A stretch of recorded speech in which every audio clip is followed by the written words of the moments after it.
नमस्कार दोस्तों, मैं अमित फिर से स्वागत करता हूं आपका टेक्नो गुरु अमित चैनल में।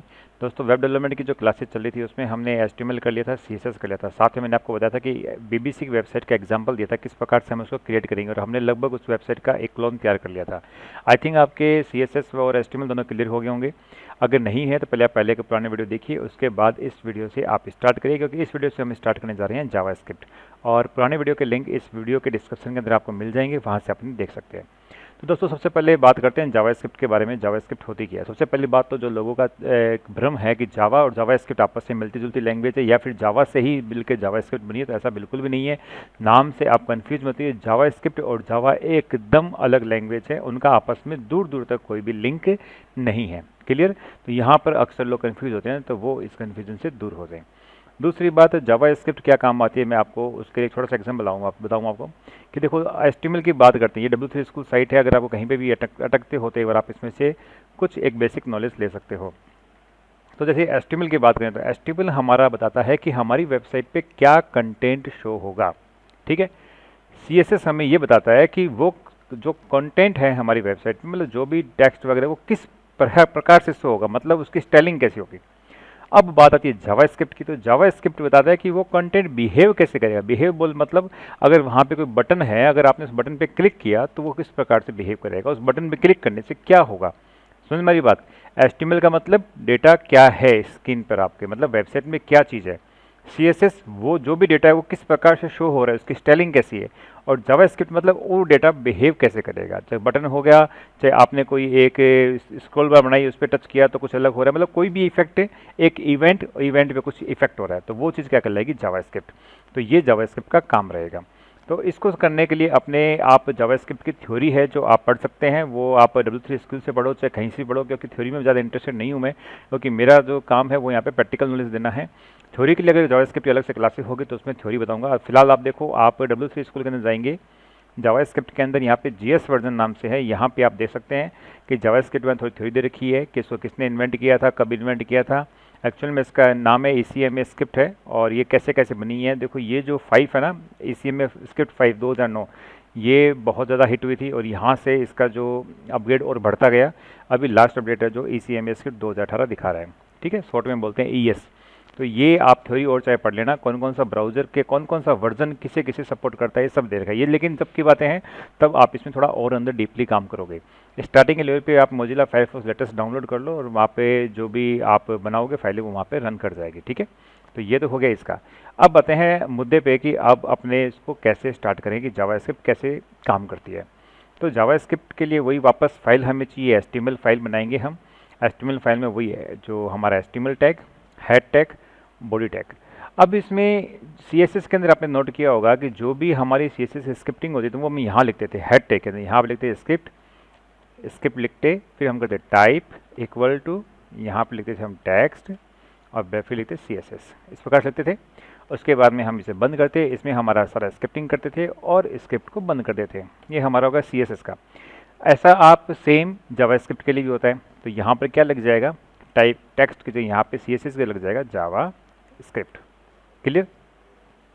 लेकिन अब क्वेश्चन उठता है कि क्या इसको हम हेड में रखें या बॉडी में रखें। अक्सर लोग ये कन्फ्यूजन होता है, और मैं आपको बता दूं ये दोनों में रख सकते हो आप, या आप इसको हेड में भी रख सकते हो, लेकिन ये बॉडी में भी रख सकते हो, दोनों जगह। लेकिन मैं आपको सजेस्ट करूं, या फिर मुझे भी जिन्होंने सजेस्ट किया वो, और उन्होंने जो ये मुझे बताया उसका बात ये है कि आप इसको सबसे लास्ट में रखोगे, बॉडी के अंदर भी सबसे लास्ट में, मतलब बॉडी टैग है वहाँ पर सबसे लास्ट में नीचे नीचे अगर आप रखते हो तो आपके पेज के जो डाउनलोड होने की स्पीड है सर्वर से वो क्या फास्ट हो जाएगी, मतलब आपका पेज जल्दी से लोड होगा। इसलिए इसको बॉडी के अंदर रखने को अच्छा माना जाता है। तो आपको सजेस्ट करूंगा कि आप भी इसको बॉडी, जहाँ पे हेड में अगर रखने की कोई बात होगी तो मैं उस जगह बताऊंगा कि हाँ भी यहाँ पे ये एक फ़ायदा है जिससे आप इसको हेड में भी रख सकते हैं। फिलहाल स्टार्टिंग में इस पंगे में ना पड़ते हुए सीधा सा आप इसे क्या रखिए, बॉडी के अंदर रखिए, ये वाली बॉडी के अंदर रखिए। ठीक है, नीचे नीचे उसके ऊपर सारे आपके जो एलिमेंट्स है वो उसके ऊपर होने चाहिए। तो HTML है, हेड है। ठीक है, तो ये जो फाइल बनाई है वो मैंने किस नाम से बनाई है, फर्स्ट क्लास डॉट HTML, लेकिन ये मैंने एक अलग से फोल्डर बनाया है मैंने, जिसमें मैंने जावास्क्रिप्ट फोल्डर, वहाँ पे मैंने इसको सेव किया है। आप भी इस प्रकार से कर लिए ताकि आपका HTML का अलग रहे, CSS का अलग रहे, जावा का अलग रहे। तो इसके अंदर मैंने टाइटल लिया है जावास्क्रिप्ट। टाइटल का आपको पता है टाइटल देने से क्या फ़ायदा होता है। तो चलिए सबसे पहले इस फाइल को रन करते हैं। मैं इसमें जो एक्सटर्नल सीट है उसको मैं हटा देता हूँ। जो मैंने आपके लिए बनाई है, और मैं सिंपल सी एक स्क्रिप्ट तैयार करता हूँ। सीट है जिसमें मैंने HTML लिया है, हेड लिया है, टाइटल लिया है। इस स्क्रिप्ट को भी यहाँ से हटा रहा हूँ मैं, ठीक है, और इसको भी यहाँ से हटा रहा हूँ। तो अब बात करते हैं टाइप्स ऑफ स्क्रिप्ट, कितने प्रकार से हम इसको यूज कर सकते हैं। जैसे CSS 3 प्रकार से थी, इनलाइन, इंटरनल और एक्सटर्नल, वैसे ही सेम जावास्क्रिप्ट है, इनलाइन, इंटरनल और एक्सटर्नल। एक एक करके तीनों को समझेंगे। सबसे पहले हम बात करते हैं इनलाइन, जो क्या होता है, किसी भी एलिमेंट के अंदर लगा होता है। तो हमने एक बटन लिया है, बटन आप समझते हो, बटन एक बन जाता है हमारी स्क्रीन पर, वो हमें लिया है, तो वो किस प्रकार से उसमें हम काम करेंगे। तो मैं इसका एक बार यहाँ से इसको हटा देता हूँ और दिखाता हूँ आपको सिर्फ बटन। ये बटन लिया मैंने, इसको सेव किया। तो अब सिंपल है, कुछ भी इसमें चेंज नहीं है, बटन है, बॉडी के अंदर कुछ भी नहीं है। तो मैं अब इसको रन करवाता हूँ। ये मैं इसको रन करवाया, ठीक है। अब देखिए, आप जावास्क्रिप्ट, हमारा फाइल का नाम आ गया और ये हमारे क्लिक मी नाम से एक बटन आ गया, क्योंकि बटन का हम नाम दिया क्लिक मी इसमें। लेकिन अब ये कुछ काम नहीं कर रहा है, तो हमें इसको क्या काम करवाना है। ये तो जावास्क्रिप्ट है कि आप किसी भी चीज़ पे आप बात करोगे तो उसमें वो काम करना चाहिए, तो वो जावास्क्रिप्ट कहलाएगी अपने, मतलब उसका बिहेव कैसे होगा, तो इसको कैसे काम करेगा, उसके लिए हम चलेंगे बटन में। ये है हमारी इनलाइन जावास्क्रिप्ट। तो इसके क्या होते हैं, इनलाइन जावास्क्रिप्ट के कुछ फंक्शंस होते हैं। उनमें से एक फंक्शन, जैसे फॉर एग्जांपल इवेंट है, ये ऑन क्लिक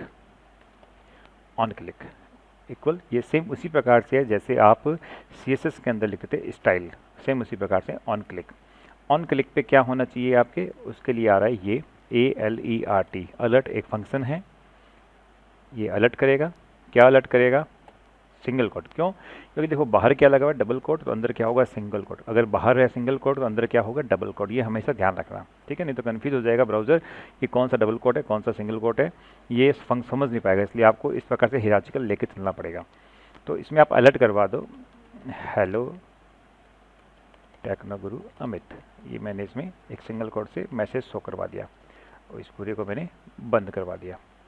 ये हमारा कंप्लीट हो गया इसके अंदर। अब मैं इसे कहता हूँ सेव। अब चलते हैं हमारे यहाँ पर, इसको करते हैं हेलो टेक्नोगुरु अमित। क्लियर, तो मतलब आपने क्या कर दिया, ये जो कंटेंट था उसके अंदर आपने उसको क्या कराया, एक काम करवाया, वो बिहेव कर रहा है। वो बिहेव किस प्रकार से कर रहा है, ये जावास्क्रिप्ट तैयार करेगी।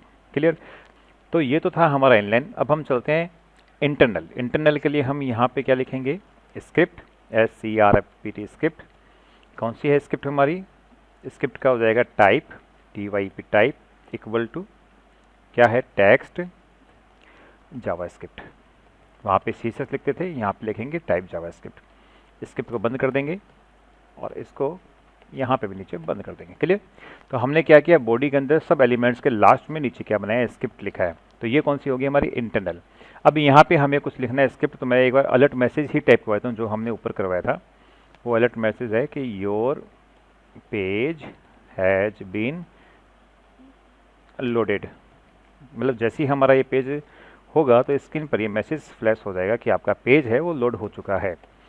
ये जो सेमीकोलन है ये आप चाहे तो लगाओ चाहे तो मत लगाओ, ऑप्शनल है, लेकिन मैं आपको सजेस्ट करूंगा कि आप इसे लगाइए ताकि आपकी CSS की जो आदत है वो कंटिन्यू बनी रहे, कोई दिक्कत नहीं हो। तो अभी हम इसको स्टार्ट करते हैं, किस प्रकार से बनाइए। ये मैंने इसको रिफ्रेश किया, रिफ्रेश करती सबसे पहले जो कोड है वो काम कर गया, your page has been loaded, okay. और अब हम इस पर क्लिक करेंगे तो हेलो टेक्नोगुरु अमित ये भी काम कर रहे हैं। तो दोनों कोड हमारे काम कर रहे हैं, ये हमारा इनलाइन भी काम कर रहा है, ये हमारा इंटरनल भी काम कर रहा है। अब बात करते हैं एक्सटर्नल कि हम इसी चीज़ को एक्सटर्नल कैसे बनाएंगे। तो एक्सटर्नल बनाने के लिए मैंने यहाँ पे आपको टाइम सेविंग के लिए मैंने यहाँ पर एक बना रखी है फाइल, जिसमें मैंने सिर्फ और सिर्फ उसका जावास्क्रिप्ट का कोड लिखा है, अलर्ट पेज इज़ लोडेड। ये लिख के मैंने इसको सेव कर दिया। सेव करने के लिए जब मैं इसको सेव करूँगा तो उसके लिए मैं यहाँ पर जो इसका एक्सटेंशन होगा वो होगा .js, ठीक है, जावास्क्रिप्ट फाइल। आप नीचे से यहाँ से चूज कर सकते हो और यहाँ पर बता सकते हो कि कौन सी है, ये .js जावास्क्रिप्ट फाइल है। ये करना जरूरी है, तभी ब्राउज़र को पता लगेगा कि जावास्क्रिप्ट फाइल है। तो ये देखो ब्राउज़र के इस प्रकार से शो होगा। तो मैं फिलहाल इसको कैंसिल करता हूँ। अब मैंने इसको डाउनलोड कर रखा है। इस फाइल का नाम दिया मैंने external.js. तो अब इसको मुझे यूज करना है, तो मैं क्या करता हूँ, इसको पहले यहाँ से हटा दूँ, ओके। अभी तो मेरा यहाँ पर इंटरनल है नहीं, अब मुझे एक्सटर्नल यूज करना है। तो मैं क्या लिखूँगा, SCRIPT स्क्रिप्ट, SRC सोर्स क्या है, उस फाइल का नाम, और वो फाइल उसी फोल्डर में होनी चाहिए जहाँ पे हमारा ये पेज पड़ा है। उस फोल्डर में हमने नाम दिया है उसका external.js. ये हमारा इसका नाम है, ओके। इसको कर दिया बंद और इस स्क्रिप्ट को भी कर दिया बंद। क्लियर। तो वहाँ का बात वही है, जो कोड वहाँ पे रन हो रहा था वही कोड इसके अंदर रन होगा, लेकिन एक्सटर्नल जो हमारी जावास्क्रिप्ट है वो काम करेगी। तो हम इसको सेव करते हैं और अब हम देखते हैं। ओके, बहुत बढ़िया, पेज इज लोडेड, देखो चेंज हो चुका है, पेज इज लोडेड। और यहाँ पे क्लिक करेंगे तो हेलो टेक्नो गुरु अमित। तो आई थिंक क्लियर, ये हो गया आपका इनलाइन, फिर मैंने बताया था आपको इंटरनल, और ये होगा हमारा एक्सटर्नल। इस प्रकार से तीनों हम प्रकार की चीज़ें यूज कर सकते हैं। अब हम जावास्क्रिप्ट में एक चीज़ बता दूंगा आपको जो बहुत इंपॉर्टेंट रहेगी हमेशा के लिए आपके, वो है कंसोल। तो आप जब कभी भी किसी पेज पे राइट क्लिक करोगे तो यहाँ पर आता है इंस्पेक्ट एलिमेंट, इस पर आप क्लिक करो तो हमें एक बहुत अच्छी सुविधा मिलती है, वो है कंसोल की। कंसोल क्या करता है, हमें हमारे पेज के बारे में बताएगा। तो सबसे पहले मैं बताऊं कि इस कंसोल के अंदर कोई भी आप जो फंक्शंस है या फिर कोई भी कमांड है जावास्क्रिप्ट की आप यूज कर सकते हो, चेक कर सकते हो कि वे किस प्रकार से काम करेगी। जैसे फॉर एग्जांपल अलर्ट का बात करता हूँ, अलर्ट, तो मैंने इसमें अलर्ट दिया this is only for checking. मुझे चेक करना है कि मैं इसको अगर लिखूंगा तो किस प्रकार से शो होगा, और करके एंटर मारता हूँ, this is only for checking. Clear. ये हमारा मेन वहाँ पे अपडेट नहीं हुआ है, लेकिन मेरा सिर्फ ये चेक कर रहा हूँ कि हाँ ये कमांड इस प्रकार से काम करेगी। एक तो ये काम हो गया कि कमांड किस प्रकार से काम करेगी। दूसरा, हमें यहाँ पर हमारी एरर के बारे में पता लगता है। एरर के बारे में कैसे पता लगता है बताऊँ मैं आपको। सबसे पहले हमारे कोड में चलते हैं, यहाँ पर कुछ एरर करते हैं। तो वो एरर कैसे करते हैं कि देखो, इसमें पहले इसको तो हटा ही देता हूँ, एक्सटर्नल को हटा देता हूँ। अब यहाँ पे कुछ एरर करते हैं। एरर ये करते हैं कि हम अलर्ट का ALRT कर देते हैं, ई हटा देते हैं। ओके, अब हमें पता नहीं चलेगा, मैं इसको बंद कर देता हूँ, और जब मैं इसको ओके ये देखो क्लिक कर रहा हूँ, कुछ नहीं हो रहा, हमें पता नहीं लगा। अभी तो 2 लाइन का कोड है, बड़ा कोड होगा, पता नहीं लगेगा कि हमने केवल LE रह गया है हमारा लिखना। हमें सब में दिखेगा एक साथ, हमें लगेगा यार हमने सब कुछ सही लिखा है। उस कंडीशन में क्या करेंगे, यहाँ पर हमें करना है हमेशा इंस्पेक्ट, कंसोल में जाना है, और यहाँ पर हमें देखोगे तो नीचे लिखा आ जाएगा reference error ALRT is not defined. इसको आगे करो, आप इसके बारे में और पढ़ सकते हो कि रेफरेंस क्या है ये, नहीं तो इसके नीचे देखो फर्स्ट क्लास डॉट HTML, लेकिन यहाँ पर लिखा हुआ है, नीचे कंप्लीट बता रखा है कि आप क्या प्रॉब्लम आ रही है। तो आपको पता लग जाएगा कि मुझे ALE इसमें नहीं लिखा हुआ है। तो आप क्या करोगे, वापस वहाँ जाओगे, ALERT, आपको पता लग गया कि ये मिस्टेक है, इसको करोगे सेव, वापस से आओगे, refresh, click me hello techno guru Amit. Clear. तो ये जो कंसोल है वो हमारे क्या काम आएगा, एरर चेकिंग के लिए काम आएगा, और हम किसी भी कमांड को यूज कर सकते हैं यहाँ पर जावास्क्रिप्ट की। तो आज के इस वीडियो में मेरा मेन जो दिया था वो आपको बताना था, जावास्क्रिप्ट से एक थोड़ा फ्रेंडली करना था कि ये क्या होती है। तो ये इनलाइन हो गया, इंटरनल हो गया और एक्सटर्नल हो गया। साथ में मैंने आपको बता दिया कि कंसोल किस प्रकार से काम करता है, इंस्पेक्ट किस प्रकार से काम करता है। तो ठीक है, इस क्लास में इतना ही है। मेरा मेन ध्येय आपका यही था कि आपको बताऊं कि जावास्क्रिप्ट किस प्रकार से काम करती है, क्यों हम इसको यूज़ करते हैं, और ये कितने प्रकार की होती है, कैसे यूज़ होती है। तो आई थिंक आपको ये क्लियर हो गया होगा, आप इसकी अच्छी प्रैक्टिस कर लीजिए, और नेक्स्ट क्लास में मैं बताऊंगा कि जावास्क्रिप्ट में किस प्रकार से डेटा को एक्सेस करते हैं। ओके, तो देखते रहिए टेक्नो गुरु अमित, मिलेंगे नेक्स्ट वीडियो के अंदर। धन्यवाद।